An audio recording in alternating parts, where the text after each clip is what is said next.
There's one.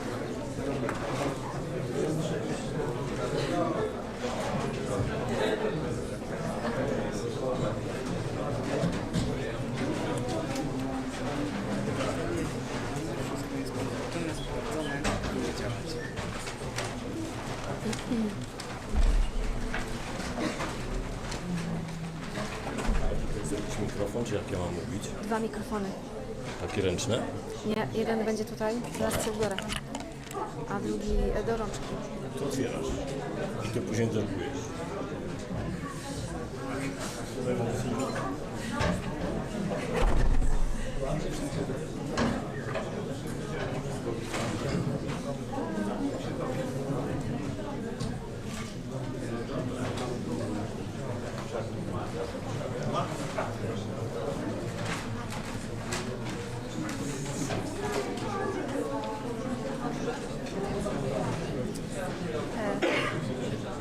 If you don't need a translator, you can just find a place.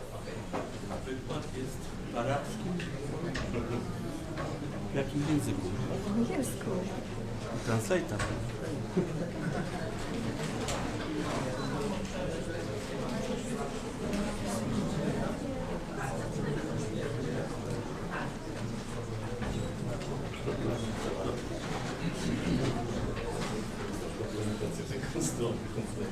Nie wiem po co.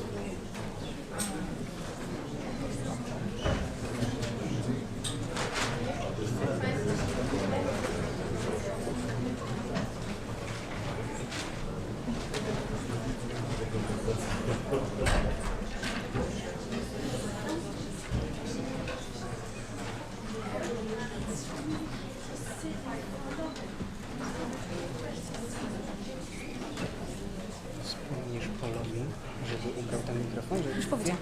Okej. Jeśli nie potrzebujecie tłumacza, to możecie zejść tutaj już na salę.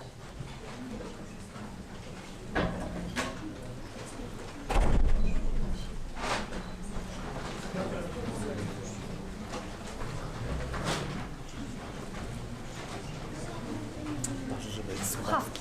Ważne, żeby powiedzieć, że każde pytanie z sali, jeżeli by się miało pojawić, chciałby ktoś zadać, to ręka i mikrofon. Tak. Żeby nikt tam sobie tak nie mówił, bo nie trafi na ziemię. Oczywiście. A mikrofon jest tutaj. Dobra.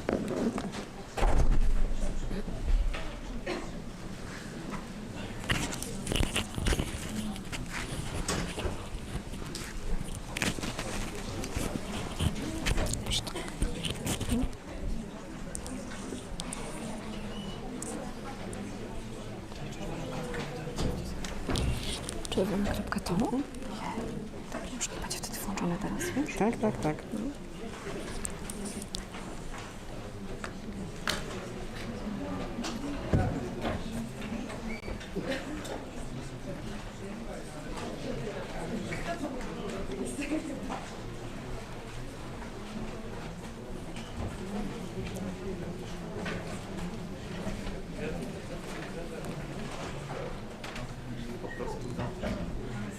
Słucham?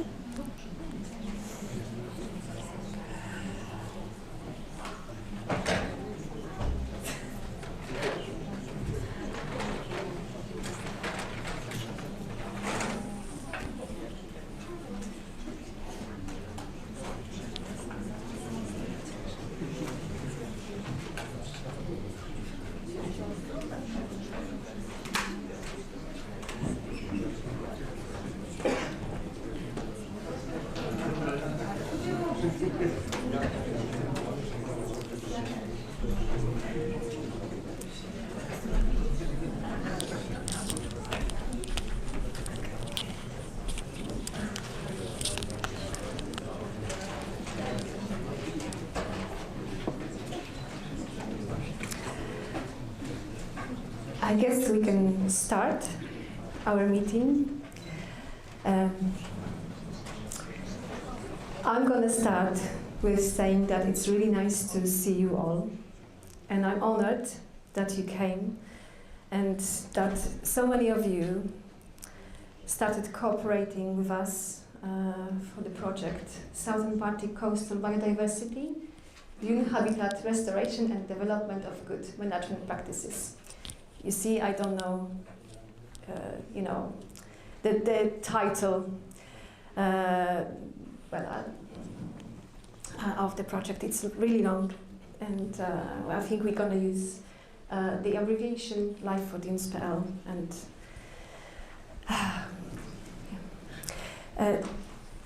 it's really nice to have you here. We're going to start. I'm going to ask our dean, Professor Dariusza Hetko, to officially start the conference, and then I'm going to tell you about some organizational matters. After that, I'm going to invite Paul Rooney, our guest, to give us a speech about dune habitats and their conservation problems in general.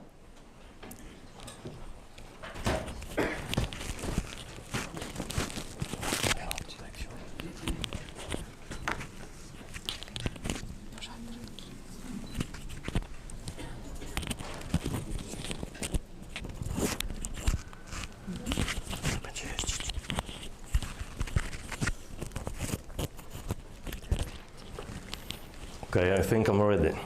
So, ladies and gentlemen, distinguished guests, dear colleagues, it's a great pleasure to welcome you to the LIFEforDunesPL conference. We're honored to host this important event in the Faculty of Biology. Today's meeting brings together scientists, experts, and enthusiasts from different fields united by a common goal: to protect one of the most unique and fragile ecosystem on the planet. Coastal dunes play a key role in maintaining biodiversity, protecting coastal areas, and mitigating the effects of climate change. They serve as habitats for rare and endangered species, and they act as natural buffers against marine forces. The challenges we face in protecting these ecosystems require not only scientific knowledge, but also collaboration across disciplines and sectors. The conference provides a platform to exchange ideas, share research results, and discuss innovative solutions to protect dunes for future generations. I'm very happy to welcome representatives of the following institutions. The list is quite long, so please be patient. Główny Inspektorat Ochrony Środowiska, Wojewódzki Fundusz Ochrony Środowiska i Gospodarki Wodnej w Gdańsku, Regionalna Dyrekcja Ochrony Środowiska w Gdańsku, Urząd Marszałkowski Województwa Pomorskiego, Urząd Miejski w Gdańsku, Związek Miast i Gmin Morskich, Woliński Park Narodowy, Stacja Badania Wędrówek Ptaków, Uniwersytet Morski w Gdyni, Stacja Morska imienia profesora Krzysztofa Skóry, Fundacja Rozwoju Uniwersytetu Gdańskiego, WWF Polska, Regionalna Dyrekcja Lasów Państwowych w Gdańsku, Nadleśnictwo Wejherowo, Nadleśnictwo Choczewo, Nadleśnictwo Elbląg, Biuro Urządzania Lasów i Geodezji Leśnej, oddział w Gdyni, Centrum Informacji i Edukacji Ekologicznej w Gdańsku, Centrum Nauki Hewelianum w Gdańsku, Centrum Nauki Eksperyment w Gdyni. The project partners are Uniwersytet Szczeciński, Zachodniopomorski Uniwersytet Technologiczny w Szczecinie, Instytut Budownictwa Wodnego Polskiej Akademii Nauk, Klaipeda University, Słowiński Park Narodowy, UCC, The Coastal Union Germany, Pomorski Zespół Parków Krajobrazowych. Associated partners are Urząd Morski w Gdyni, Uniwersytet Mikołaja Kopernika w Toruniu, Instytut Botaniki Polskiej Akademii Nauk, Kyrenian Spit National Park, University of Greifswald. And last but not least, our special guest, Paul, where are you? Paul Rooney, Director of Sand Dunes and Shingle Network, Senior Lecturer at Liverpool Hope University. I'd like to sincerely thank all of you who have joined us today. Your presence here underscored the importance of this issue and your commitment to making a difference. Let's take this opportunity to inspire each other and foster partnerships that will contribute to our shared mission. I wish you a productive and engaging conference. Together we can ensure that our efforts to protect coastal dunes will have a lasting impact. In your free time, I invite you to visit our permanent and temporary exhibition in our building. So, thank you and welcome. Thank you.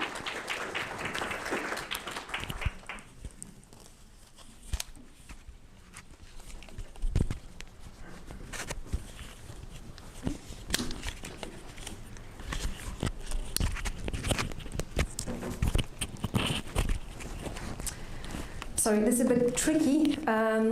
All the people giving speeches today, you will have two microphones. One is so the people who watch us online can hear us, and the other one is that our translator can hear us. So that's why it is a bit complicated. So starting with some organizational matters.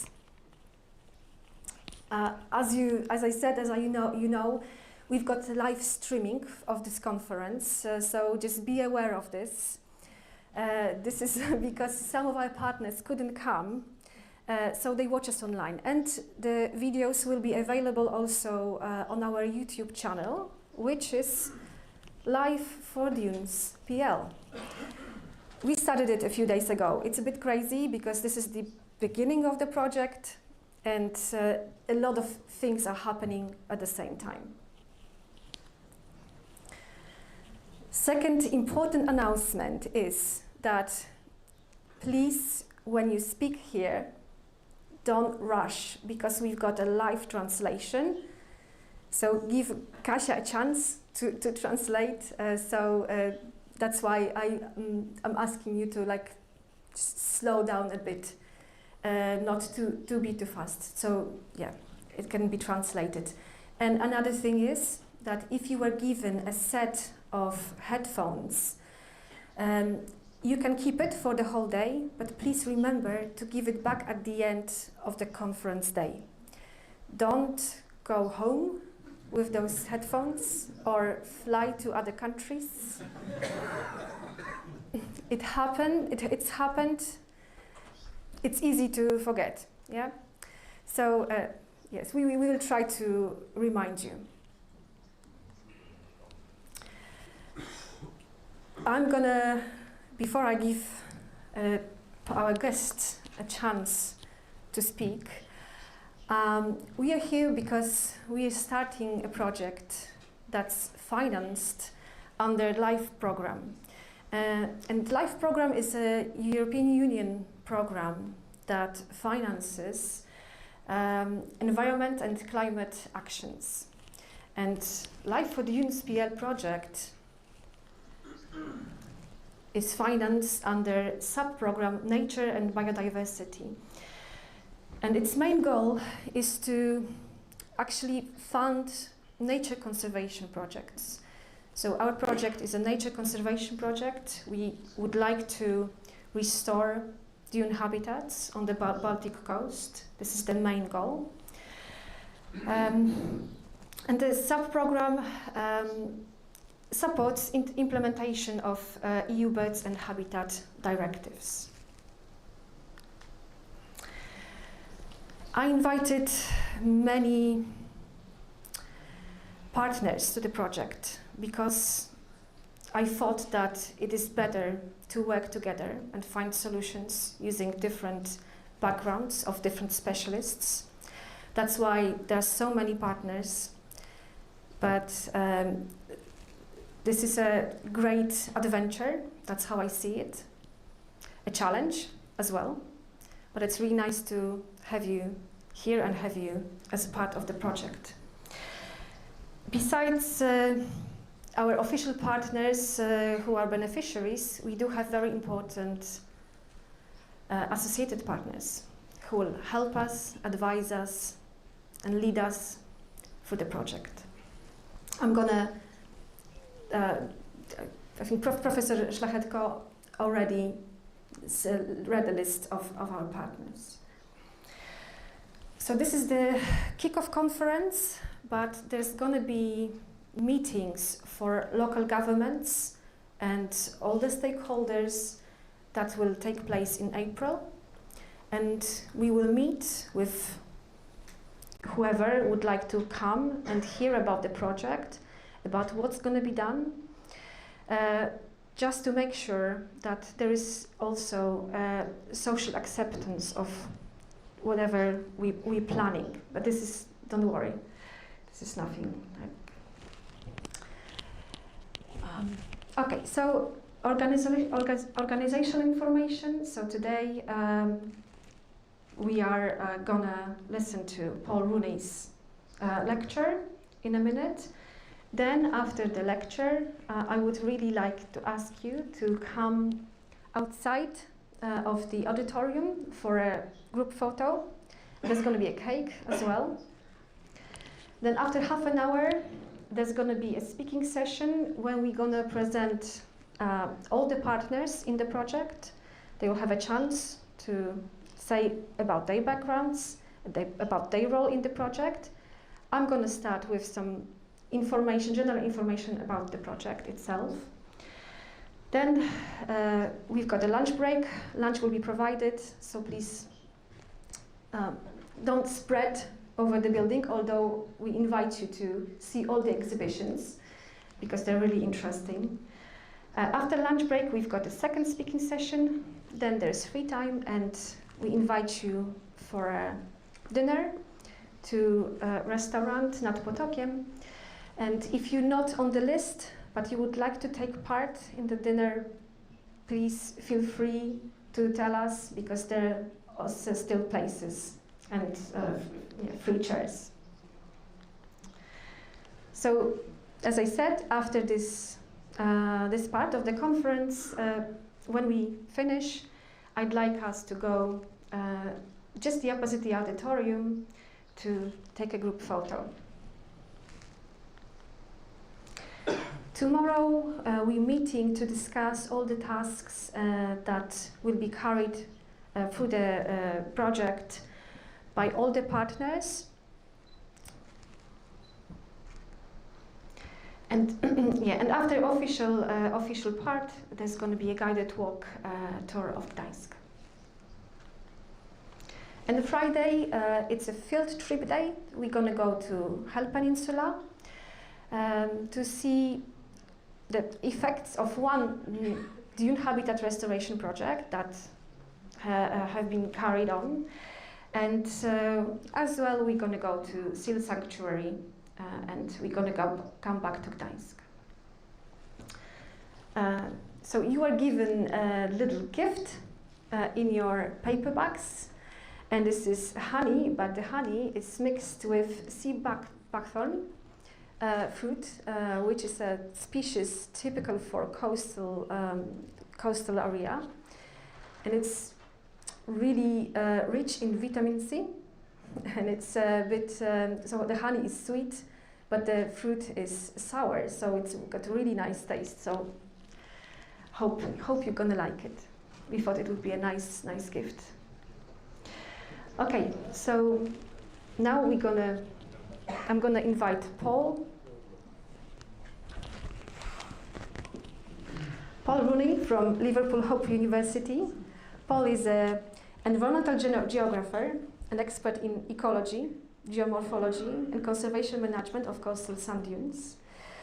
He's a chartered environmentalist, a full member of Chartered Institute of Ecology and Environmental Management, a chartered geographer, and a fellow of the Royal Geographical Society, a senior lecturer at Liverpool Hope University, the Department of Geography. Paul established the Sand Dune Network in 2006, which is now a sand dune and shingle network. Yeah. And he directs this initiative with the aim of assisting the conservation of coastal sand dunes as dynamic landscapes. Engaged in different environmental projects, including projects funded under LIFE program.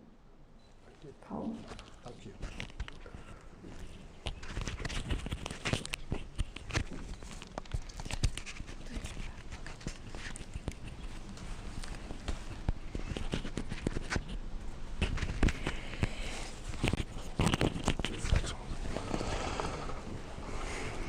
Well, thank you, Magda, and good morning. Good morning. It's been a long day. My name is Reverend Paul Rooney. One thing you missed, I think I'm actually also a Catholic minister as well. So a rather unusual combination with science and faith. Okay, but it's a pleasure to be here. The last time I came to Poland was 1991 to Gdansk to write management plans for some coastal sites along here. It's changed a lot.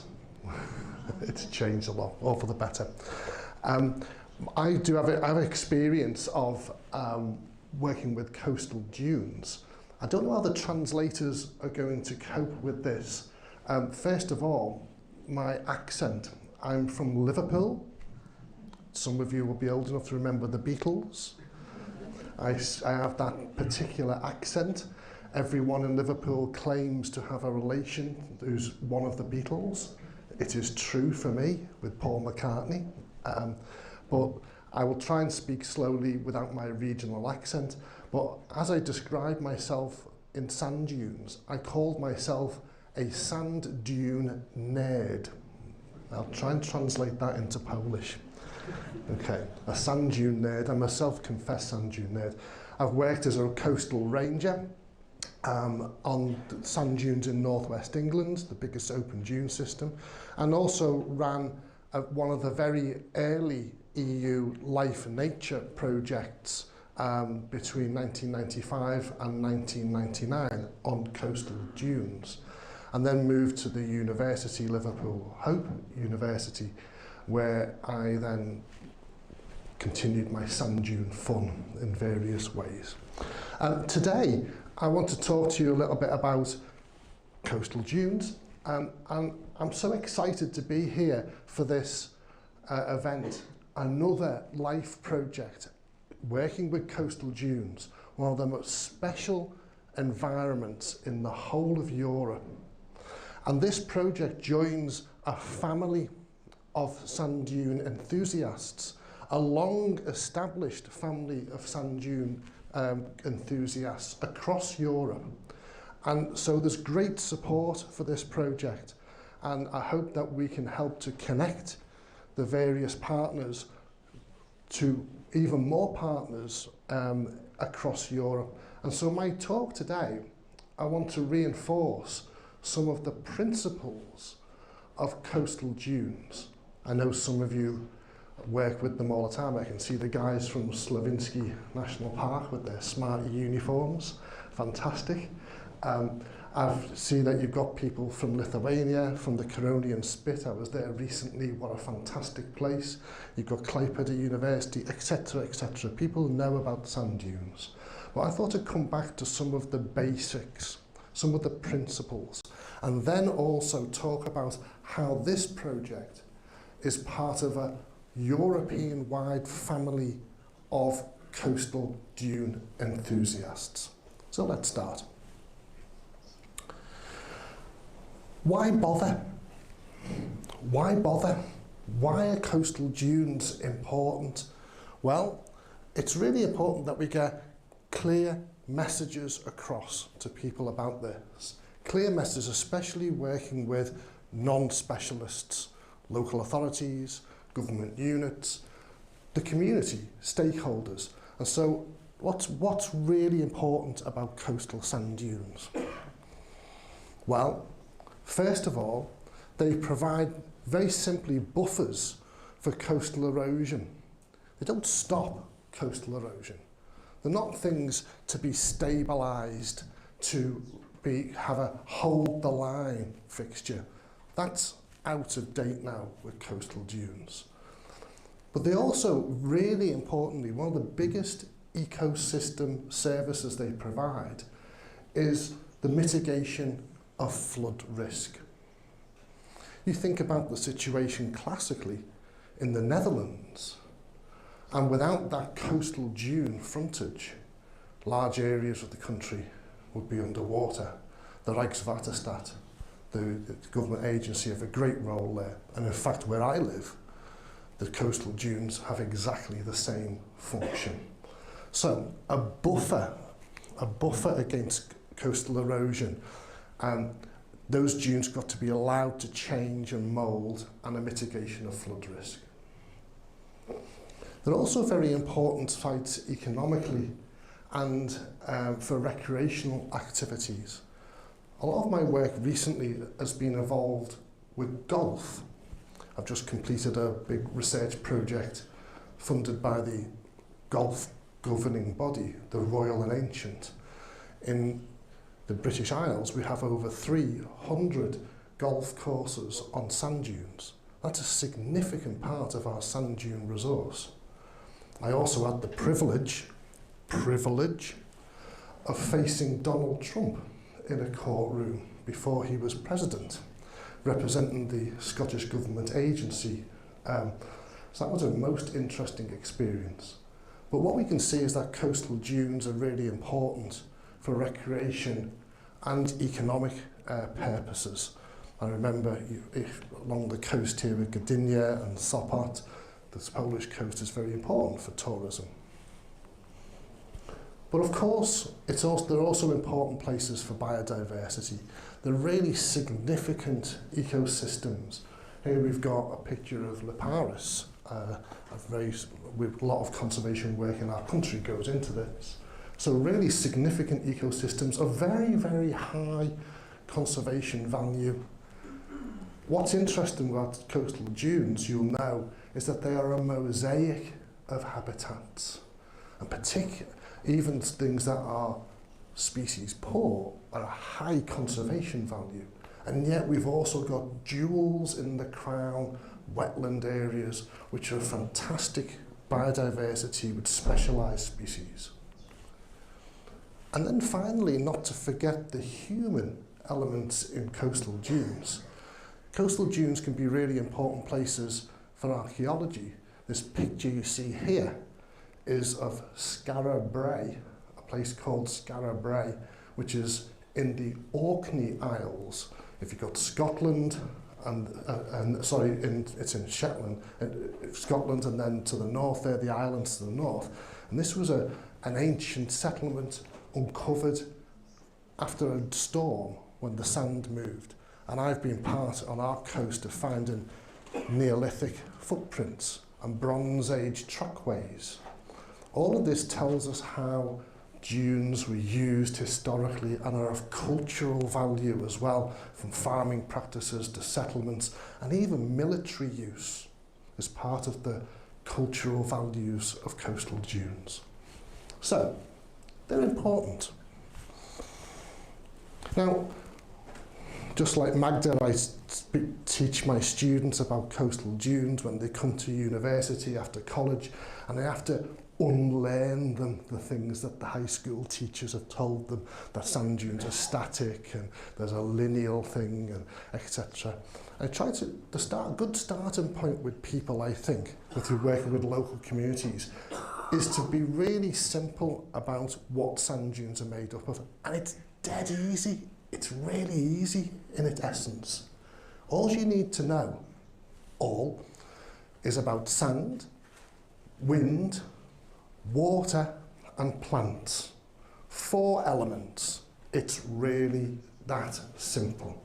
Of course, things get complicated when you go into the detail, but you must understand about sand, wind, and then particularly for coastal dunes, water and plants. And they're clear messages that people can understand. So let's have a look in turn at sand, wind, water and plants. I understand some of you be expert in some of these areas, some of you may not, but let's just think about putting clear messages out in our conservation activities, for instance with this project. Let's start off with sand. Sand is a description of a sediment size. It's made up of many, many different minerals. Some of you go to glass beaches, I've seen a marble beach, various different things. So sand, we start off with this. But the big thing is that coastal dunes need a supply of sand. That's the crucial thing. And it's one of the issues, as we're going to have a little journey around Europe in a minute, to think about where the sand has come from and whether the sand is still coming. Okay, so that's the basis of a coastal dune. You can't have a coastal dune without sand. So we've got these basic processes that we need to think about the sand movement from the currents, the tides, the waves, thinking about the beach as this temporary sediment store. It's a bit like your bank account. Money comes in, money comes out, probably more comes out than comes in. That's in a coastal dune, that's erosion. Okay? If you've got a big savings account, lots of money's coming in, not much out, that is your accretion. And then we can see how then the sand moves from the beach and its wind. They are aeolian systems. So fundamentally, what we're talking about here is movement. Movement of sand. That's the really important thing, the dynamics. The analogy is, it's like the blood flowing in your veins. The blood stops flowing in your veins, you die. And for a sand dune system, effectively, it dies, it becomes fossilized. So the dynamics are really important. It's not only understanding the sediment, what it's made up of, what its constituent grains are, the mineralogy, but the key thing is the movement. The moving sand is absolutely the basis of all landforms in coastal dunes. That's the thing that's important. Now it moves in different spatial and temporal scales, but that's the important thing. Let's go on to wind. Sand coastal dunes and desert dunes are essentially aeolian, wind-driven systems. So it's really important that we understand about wind, because it's the wind that moves the sand from the beach up into the dunes and around in the dunes. How well do you understand the wind flows over your dune system? Do you model them? Do you understand them? We've been doing a lot of work on this recently through 2 projects and a colleague of mine, Dr. Tom Smith, who uses computational flow dynamics. I haven't got a clue what that is, right? He's much cleverer than me. But these model and understand how the wind operates on the dunes. And so it's important to understand the wind regime. And we can, just small amounts of wind starts to move sand, but small increases in wind have enormous impacts on sand movement. This work was originally done by someone called Bagnold, with the Bagnold form. It's been adapted since. But very small increases in wind speed can increase the volume of sand moving enormously. Understanding your wind regime is really, really crucial, because the wind is there all the time. And then within not just the movement of sand across the beach, but then within the dune system as well, because it's the wind that causes these deflations, these blowouts in dunes. And they're really important on a European scale.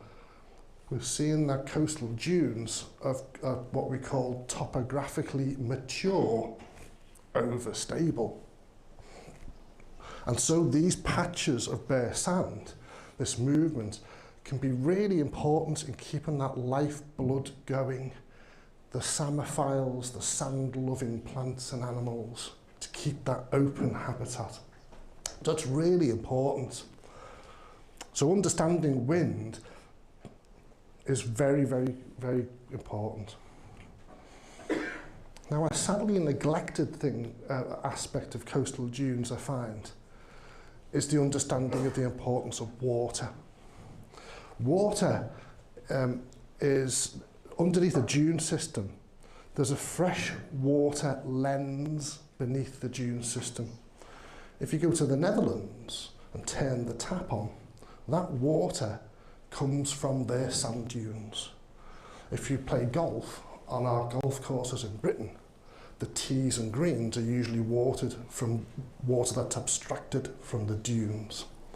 So the inputs, the outputs, the water balance in the dunes is very, very important again, because not only for the important wetland habitats, those little bits, the valleys, the slacks, or as the Americans call them, the swales, the wetland areas, which are the jewels in the crown for biodiversity of dunes. The water regime's very important there. Even very slight lowering of the water regime can completely change the vegetation communities. You're talking about centimetres change in the regime. It fluctuates naturally annually anyway, and year to year, but small changes in the water regime can have drastic implications for the wetland communities. But not only that, the water regime, how dry, how wet the dunes are, and how wet or dry the beaches, because there's fresh water flow across the beach, impacts the sand movement. So the sand, the wind and the water act together. And we need to understand, I think, much more about sand dune hydrology. We brought together in 2015, I think, we had an international conference on dune eco-hydrology, and we published a special edition of a journal from that. I think it's time that we revisit sand dune hydrology because of its importance. And then plants. Don't forget plants. How could we in a department of biology? Okay. So plants are really important, but what's interesting about plants on dunes is that they have this kind of two-way effect. They both shape dunes and are dictated by the dune environment. So the dune plants, particularly the dune building grasses, Elymus, Ammophila arenaria, marram grass, etc., shape the dunes, build the dunes. But then the dune environment, being an extremely stressful environment, then shapes or dictates the plants that are able to be successful in those places. So it's a form, process, form relationship between the two. So the growth form of the different plant species can influence the shape of the dune that forms. And plants, as mentioned, things like Ammophila arenaria, which you get, the king dune building plant in the Atlantic region for sure, can build these very tall, very big dunes. Introduced into other parts of the world, like New Zealand and California, it's a really, really bad invasive species. That's a big problem. Okay. So even small things, so you've got the big dune building grasses have that obvious effect, but other things like creeping plants like the creeping willow Salix repens, which is prevalent in the British Isles, form particular low dune topographic forms. If anyone's ever read the classic sand dune book by Ranwell, Sand Dunes and Salt Marshes, he, in his PhD in the 1950s in Newborough Warren in North Wales, one of the sites I work with, he describes what he calls hedgehog dunes, little low mounds, right? So plants have this very interesting relationship with coastal dunes. Okay, well that's all. Well, I know lots of people are experts here in this, but what I'm trying to get across is to kind of refresh us to those first principles, right? Because often we get caught up in the technicalities of an academic paper, in the ins and outs of the riles of working with local authorities and budgets and local politics, etc. That's just all part of life. But if we're interested in sand dunes, I invite you too to be a sand dune nerd, okay? These are the real key ideas to keep hold of. If you lose sight of them, you've lost sight of sand dunes. Let me take you around Europe now. I think it's really important that we do this in this context today, because this is a European funded project. This is a transnational project. This is a project that you will be expected to disseminate the learning from this and share it across the European community. I know this is being recorded, but I have to be careful what I say about Brexit. I still think that I'm still determined that we are part of Europe geographically. We may not be politically. It's very interesting news recently about the benefits of Brexit, which don't seem to have materialised, it seems. But I hope that you include the dissemination with us in the UK. It's important that we understand the sand dune resource in a European sense, because it's one big family dealing with one shared resource that we share our conservation practice, understanding and research. So let me take you around a little bit of Europe. So I don't know if any of you have ever seen the Coastal Wiki. We launched it in my university 10 years or so ago. A little while ago, it was when CDs were still being used. Do you remember CDs? Does anyone still use CDs? I don't know. Right, so we launched it on CD. Wow, that was cutting edge at the time. And we put it up on the website. It was by one of our visiting professors. We worked with Dr. Pat Doody, a great champion of coasts in Europe, now retired. So this information is available there. So we had that basic principle that coastal dunes form, where there's sediment moved on shore, we can see this, and where the wind blows up and causes these accumulations. In my part of the world, we have dunes up to 30, maybe 40 metres tall. The largest dune in Europe, latest news flash, news flash, the Dune de Pilat in France, down by Bordeaux, has just been measured again, and it's grown. Right. It's grown by another 1.2 metres. It's now 103.6 metres high. Wow. Put it on your bucket list to visit, and make sure you're fit to run up the dune. 100 metres tall. Okay. Now when we look at these, go around on this tour of Europe now, we've got those basic physical environmental things, sand, wind, etc., that form dunes. But it's also really important to understand how the dune resource has been influenced by people over the years, and it's not always good news. So here's a nice little map that we produced of the dune resource across the European region. I'm just going to take you around in a few slides to think about what this resource is, and maybe place the dunes that you're going to be working with in this transnational project within a European context. So we start with the northeast Atlantic. So we're over here, right? The Celtic Sea's North Sea, and then we're going to think about the Baltic as well, where we are now. So what we see is that a lot of this coastline, when we look at this, if I go to this screen here, is made of ancient rocks. And so therefore there's somewhat of an absence of sedimentary material. And so you get a lot of small sites in embayments, small dune systems in embayments in those areas. Sometimes on the west-facing coasts, you get these what you call hind shore systems. These are sand dunes that go way inland with blown sand.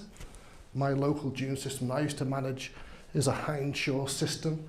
The sand dune blown sand goes 4 kilometres inland. Okay, so occasionally you get that. And then in the Outer Hebrides, beautiful place in northwest Scotland, and on the west coast of the island of Ireland, you get something called macha. My Liverpool accent is particularly good at pronouncing that. Macha.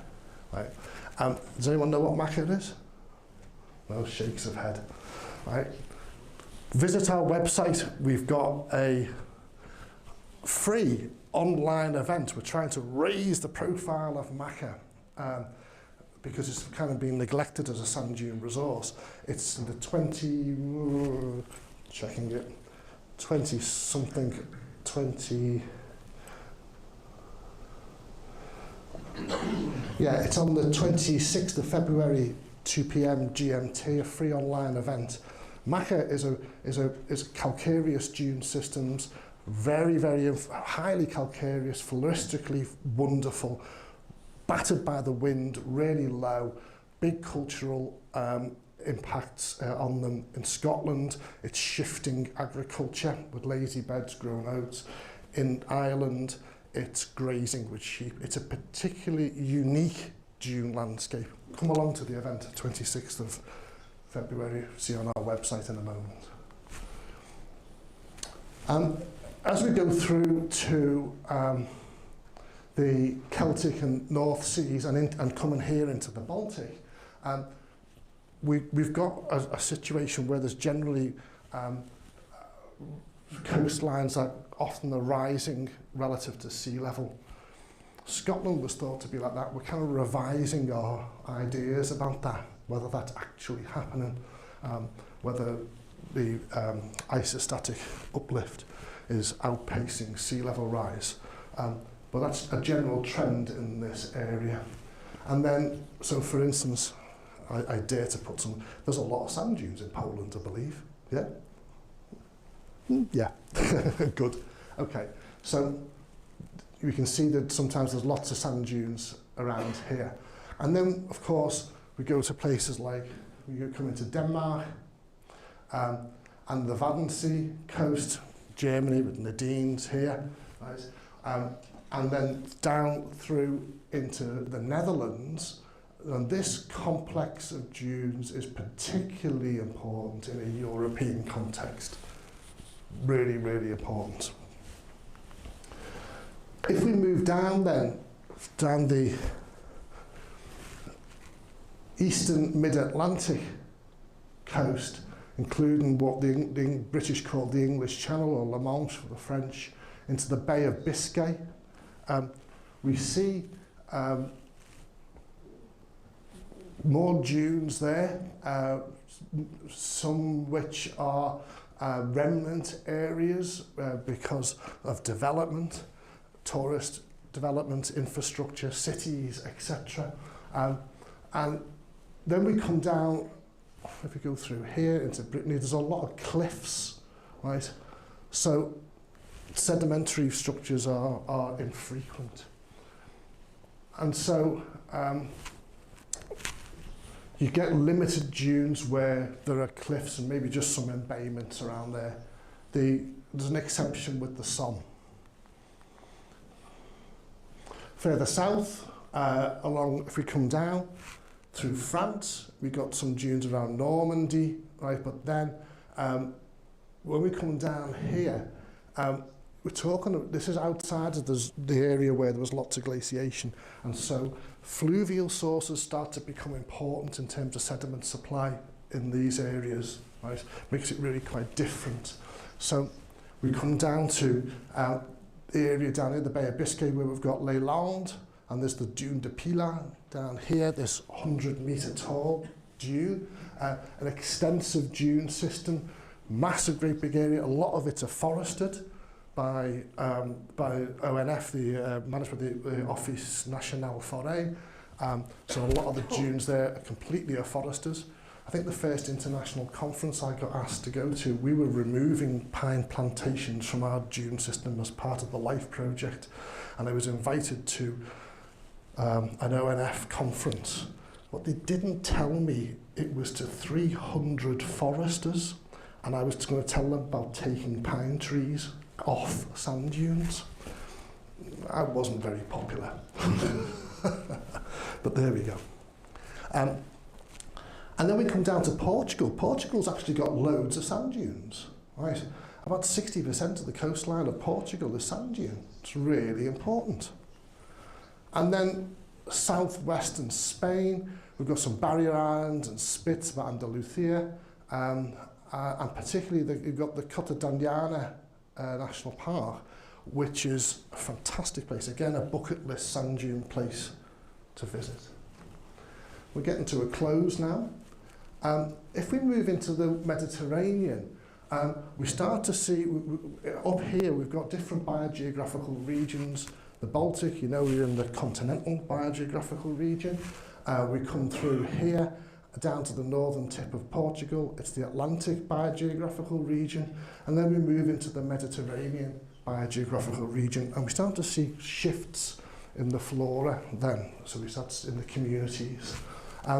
And generally what we find in this Mediterranean area is that dunes are much narrower, right? They're not as deep. And often they're associated with deltas, and that's because of the fluvial source of the sediment.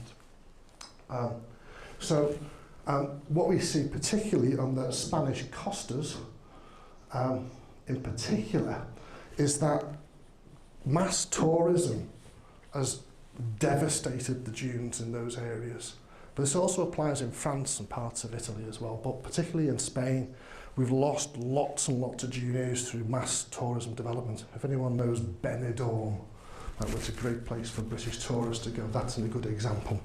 No sand dunes there at all now. Okay.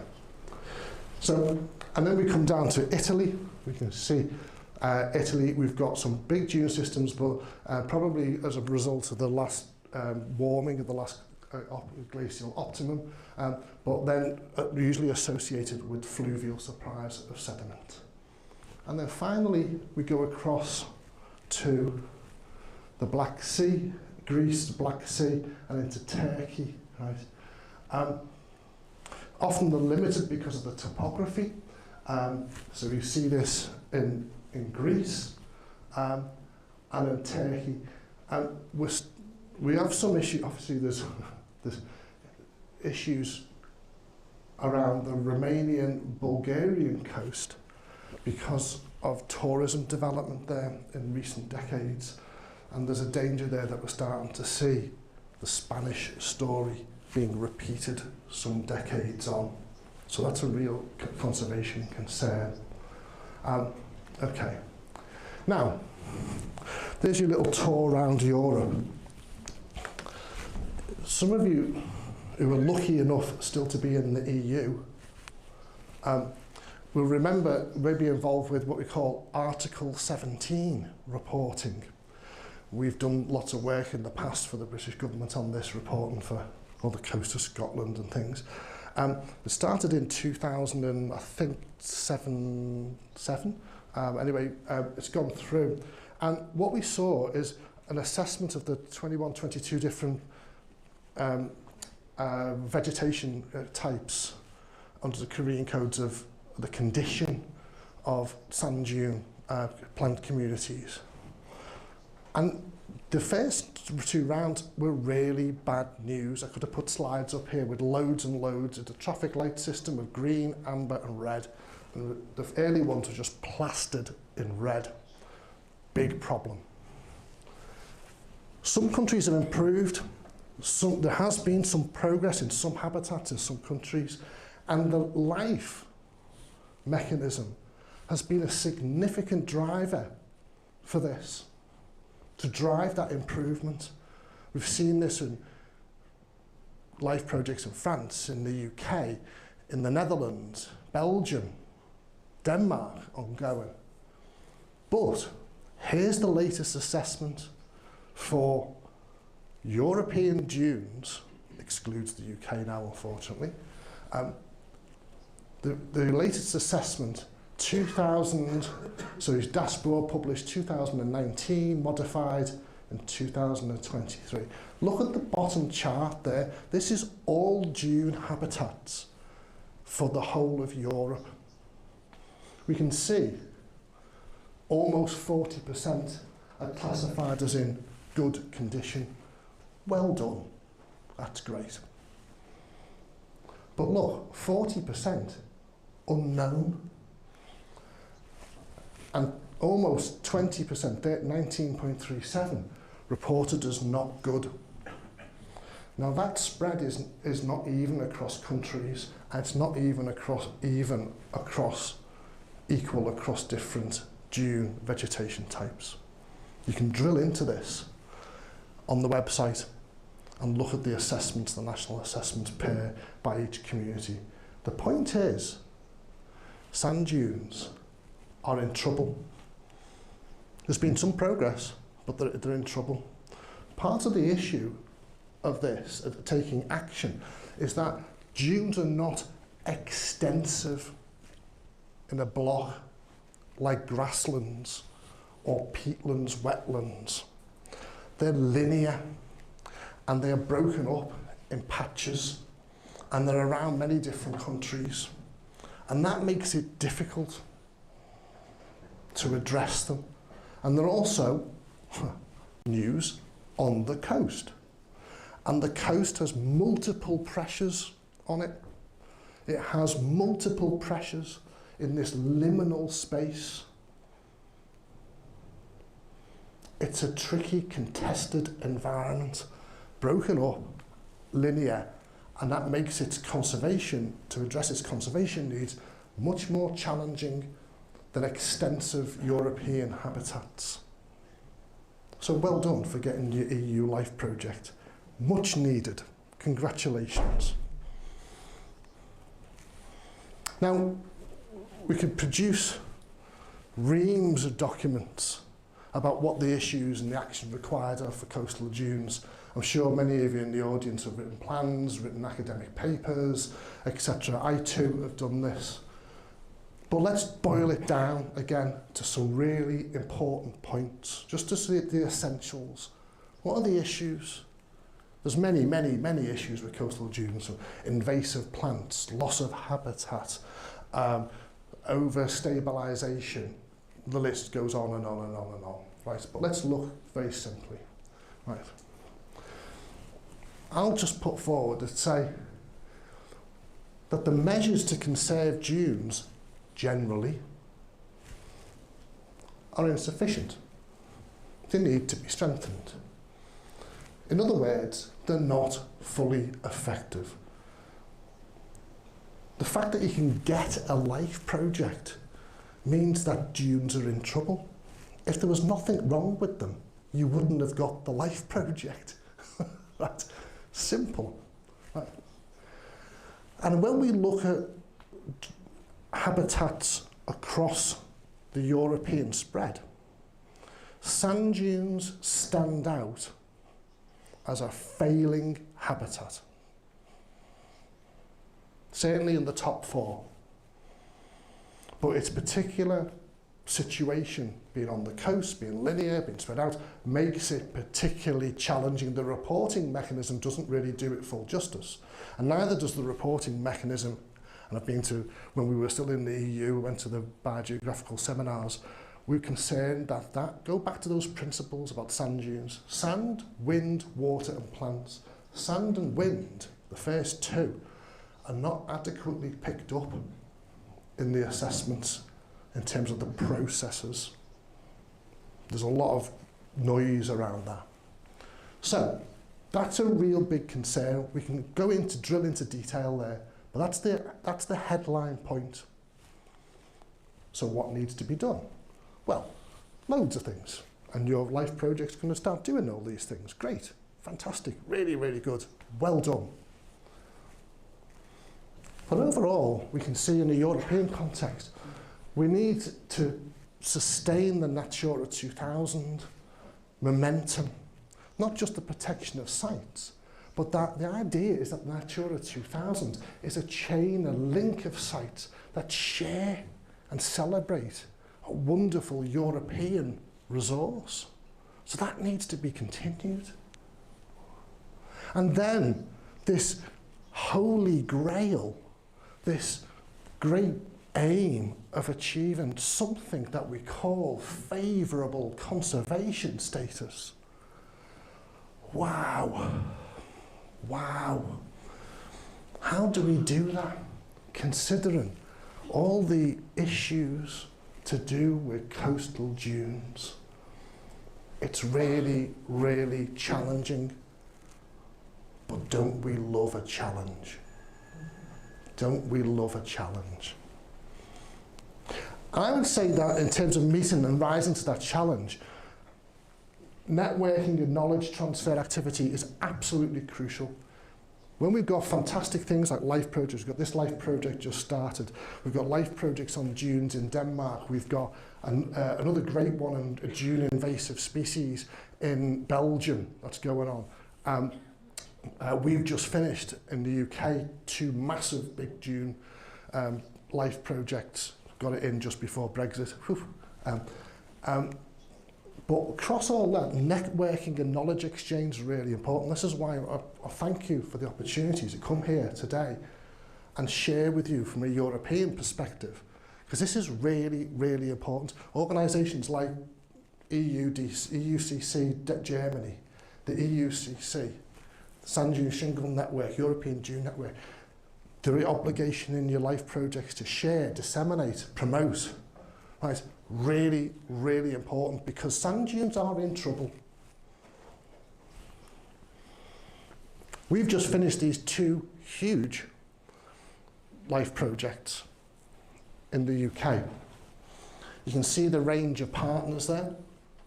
The Sands of Life project, based in Wales, and Dynamic Dunes across England and Wales.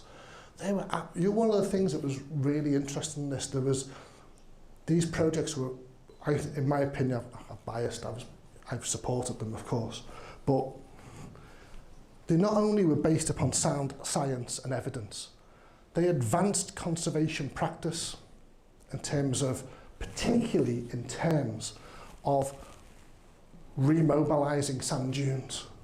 Again, if you're interested, one of the things that we talk about is like dune notching, and we've got the Sand Dune Network, we've got another free online event on the 19th of March, 3 decades of 4 dune notching, insights and lessons learned, an online free event for 2 hours. This is all about getting sand moving again. And we did some research years ago for the Welsh Government to start this off with along with John Houston and Tom Dargy, to how to get sand dunes moving again. Really, really important. But you know what? I'll be a bit of a downer now. Life projects are time limited. They start and then they finish. They do great work. They've been significant in advancing the status of coastal dunes and the understanding of them in the European context, without any doubt. But they finish. Those 2 projects in the UK have basically just finished. I established the Sand Dune Network formally back in 2006. When these projects came on, we stepped back, because these projects had a great big thing about public relations, community outreach, and they did a wonderful, wonderful job. But the project's finished. I was with the project managers and said, right, what next? What next? How do we keep the momentum up? How do we keep this momentum up?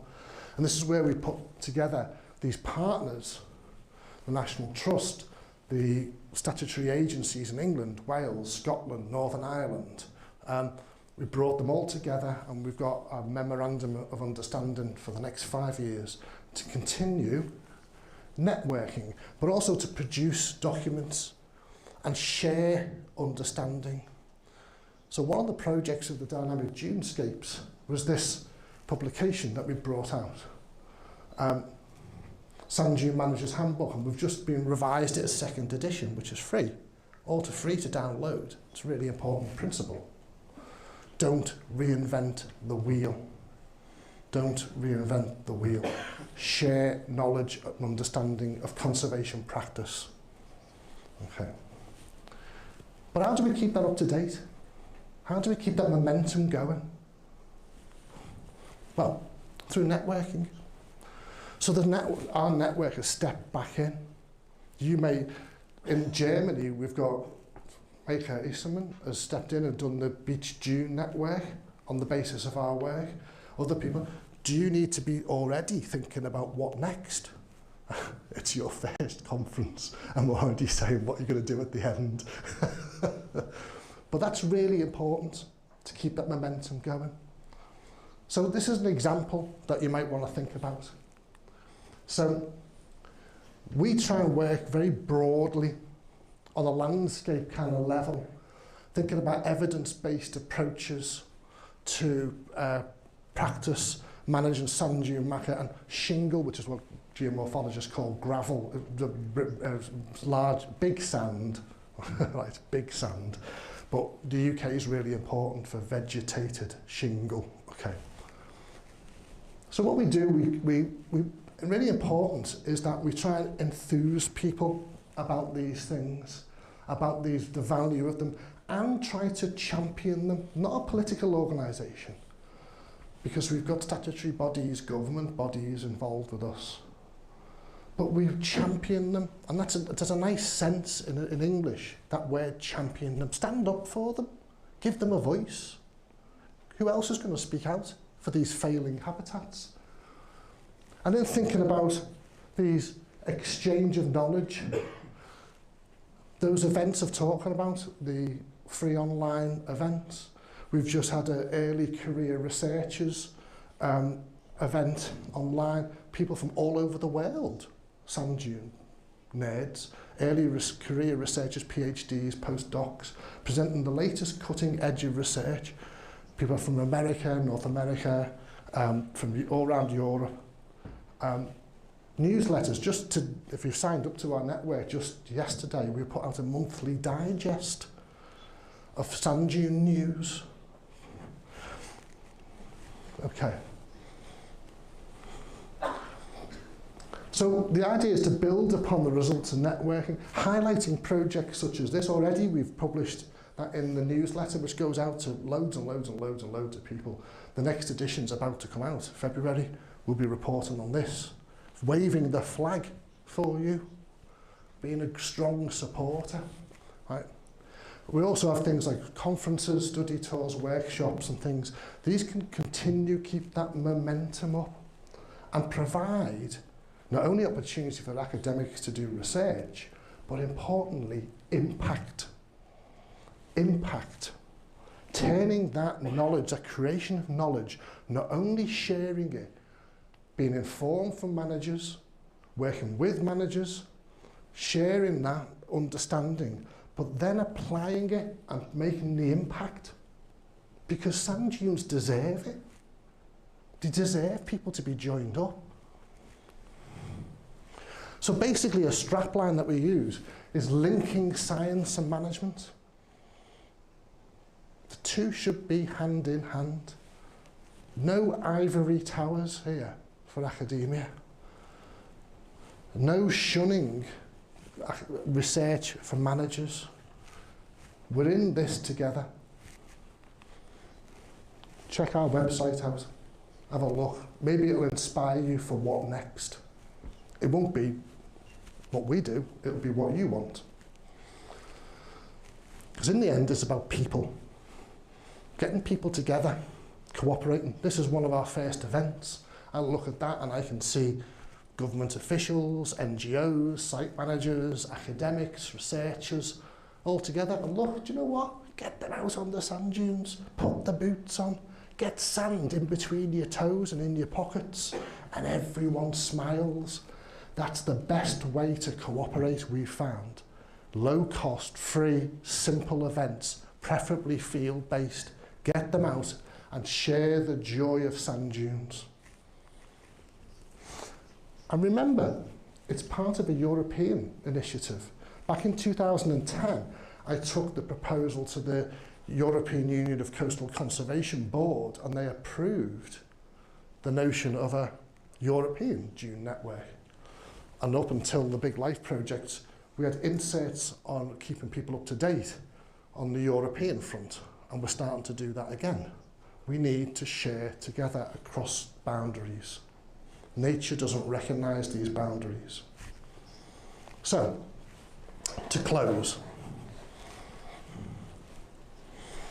the bad news is the sand dunes are full of challenges, full of problems. A range of problems still exist. Let's be clear about this. A failing habitat in need of help. LIFE is, the EU LIFE instrument, is a major, major help in that respect. But it needs more. These are the sparks that should light the fire.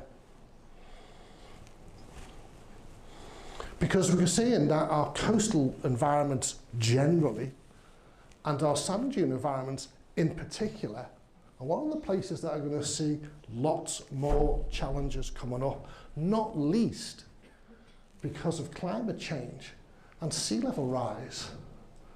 And that's expected to have a huge effect on soft coasts, coastal dunes, in the coming decades. Particularly where dunes have not got the space to adjust and respond to coastal change, where we've put roads, cities, sea walls, railway lines, harbours in the way. The challenges are great, but we love a challenge because nature's worth it. So what does the future hold? Here's a ridiculous sea level rise prediction. I live there, but I bought a house on a hill, on a sandstone, Triassic sandstone hill. I'm not soft. 90 metres tall. It is 90 metres, so I'm going to be on an island. My kids and grandkids will be able to benefit from that. We can have some kind of wild predictions about what might happen in the future. We can take things to extremes. And do you know what? Maybe we need to think about worst case scenarios. But with people like you, with projects like this, there is hope. And where there's hope, there's a reality. We can make it happen. We can change that situation. We don't know what the future will hold totally. But you're the change makers. You're the ones who will make a better future for nature and for coastal sand dunes. And you know what? That's really important. But whatever we do, it must be shaped by clear understanding of coastal sand dunes, as in its broadest sense.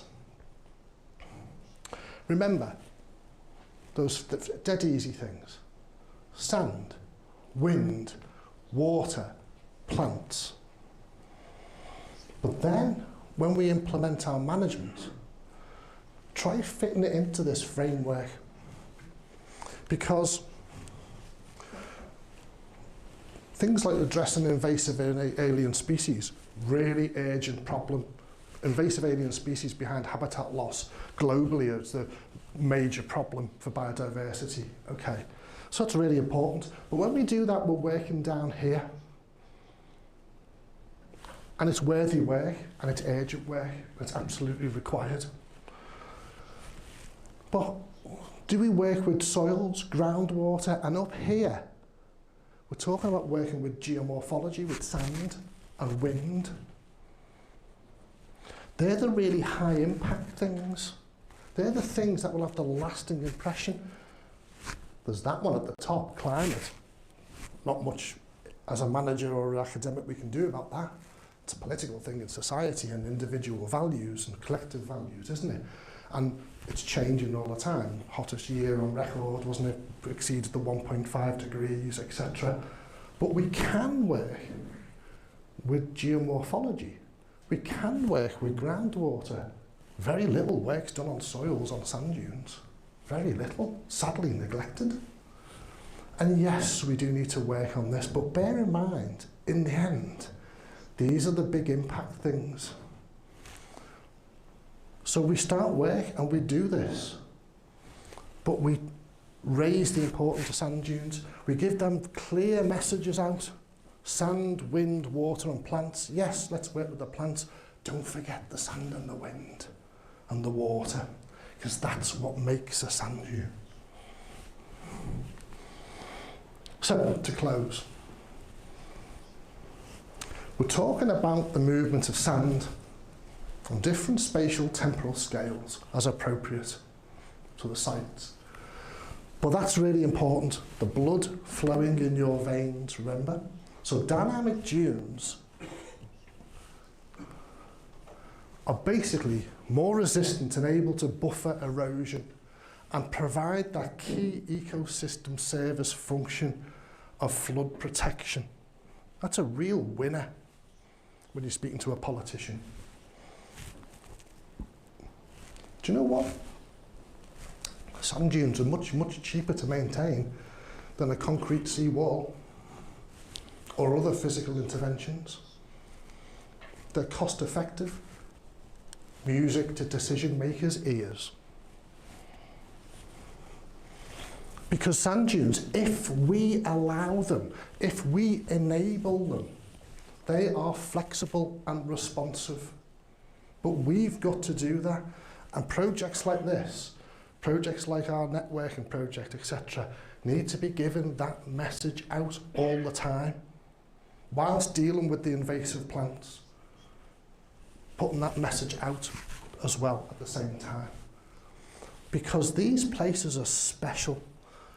All the assessments are that the geomorphological features, the abiotic processes and features, and the biotic, these are special places, they're unique. You can't have coastal dunes anywhere but on the coast with the right conditions. You can't just recreate them. They are special. They have high natural values, not just scientifically and for nature conservation, but people love them. People love them. That's why people go to the beach on a sunny day.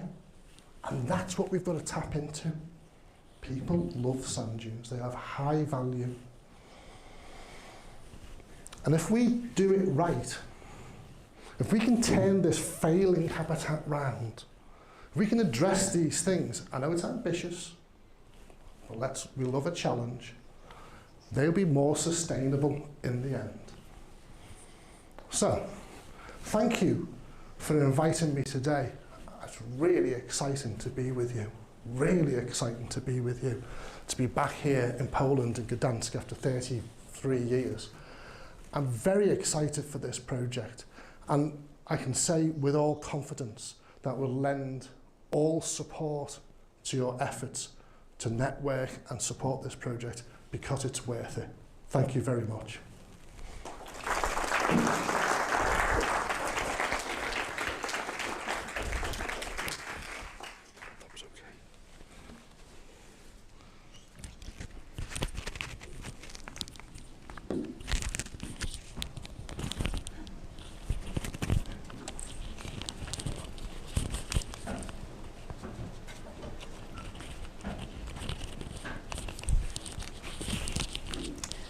Sorry, it takes a bit of time to change the microphones. Paul, thank you very much for coming and for giving us a lecture, reminding us about the background and that it is not about one national park or one landscape park. It's about the habitat and the dunes in general as one organism. We're going to move to the Baltic coast after a break. If there are any questions, please feel free to ask our guests. They may be in Polish.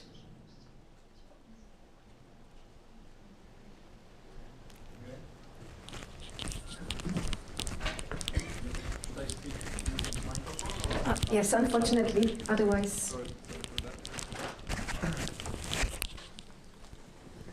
Thank you very much for a very interesting speech. Thank you very much for a beautiful Liverpool accent. I will speak in Polish accent, using Polish accent, unfortunately. I have two questions. First, what was impression after a meeting with Donald Trump?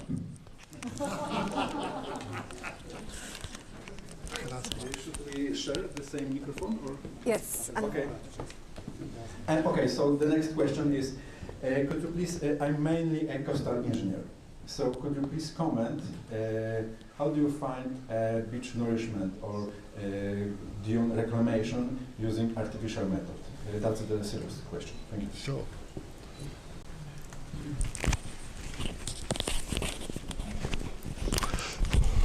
So, oops, wrong microphone. So yeah, thanks for the question, really good. Gosh, this man's now the President of the United States, isn't he? Second time. So I better be careful what I say because it's going on YouTube. It was a most interesting experience. That's all. That's what I can say. We had to contest obviously his evidence in court, and then my evidence in court was cross-examined by the lawyers, each one of us. One particular phrase that I remember is that Donald Trump, in his evidence, had said, quote, I think I'm quote correctly, excuse me if it's wrong, "I'm an environmentalist of the true type." His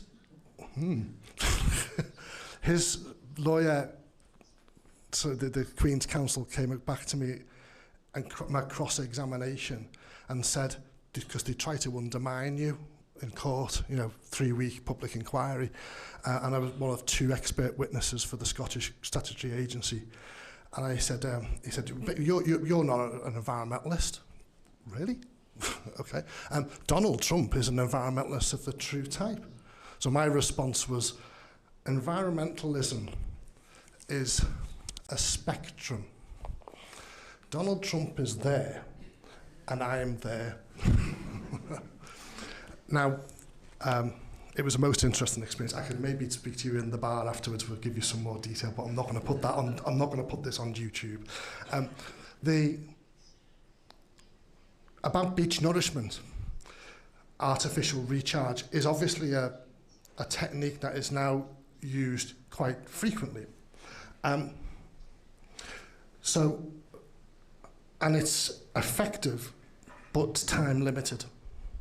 So one of the issues has been that up until recently, in Europe, beach recharge has been used on a relatively small scale, taking sediment from offshore and then bringing it onshore as a project, and very time limited.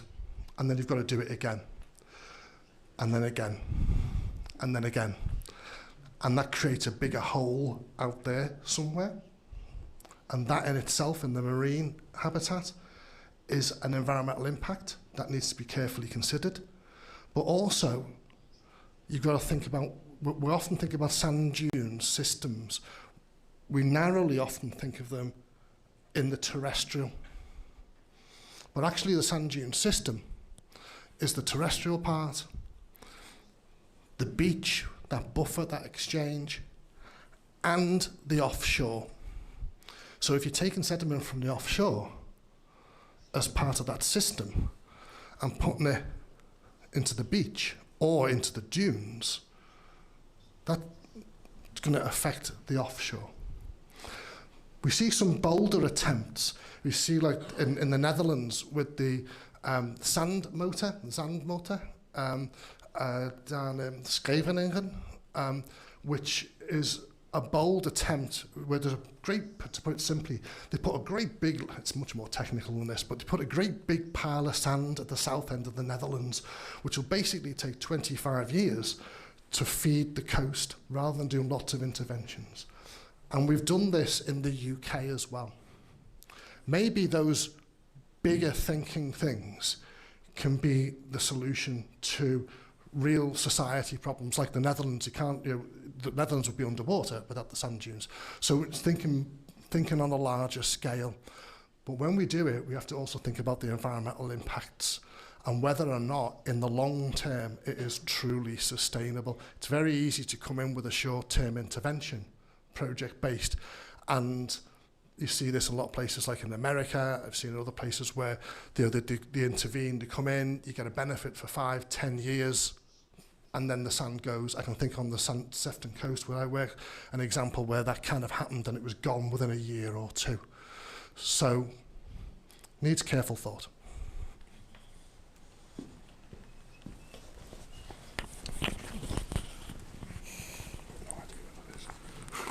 There you go. Any more questions, maybe?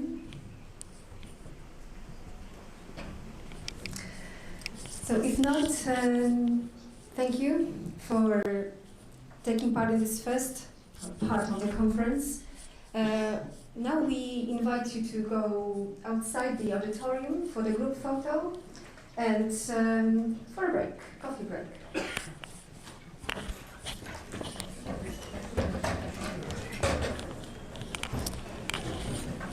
Czy to się też włącza?